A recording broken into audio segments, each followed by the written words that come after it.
मौसम ने एक बार फिर अंगड़ाई ले ली। क्वेटा शहर में हल्की बारिश, पहाड़ों पर बर्फबारी। किला अब्दुल्ला के कोर्रक और बलूचिस्तान के सियाहती मुकाम टंडा ज़ियारत में हर शय ने सफ़ेद चादर ओढ़ ली।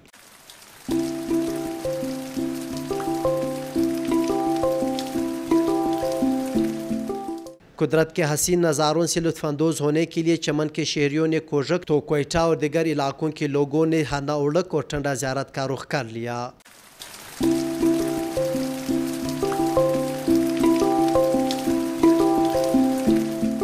मौसम की शोखियों को क्वेटा के शहरियों ने दिलचस्प अंदाज में बयान कर दिया। साल के बाद अल्लाह पाक ने ऐसा मौसम किया है, ठंडी हवाएं चल रही हैं, काली घटाएं, हल्की हल्की बारिश हो रही है।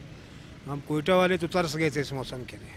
माशाल्लाह ये क्वेटा तो जन्नत का टोटा है, हम लोग बहुत खुश है इधर, तो क्वेटा जन्नत का टोटा है। हल्की बारिश और बर्फबारी से जहां मौसम सुहाना और खुशगवार हुआ तो वहीं सर्दी की शिदत में भी इजाफा होने लगा। महकमा मौसमियात ने क्वेटा, चमन, ज़ियारत, मस्तूंग व दीगर इलाकों में आइंदा 24 घंटों तक वक्फे से हल्की बारिश और पहाड़ों पर बर्फबारी की पेशन गोई की है। कैमरा टीम के साथ हफीजुल्लाह शिरानी, डॉन न्यूज़, क्वेटा।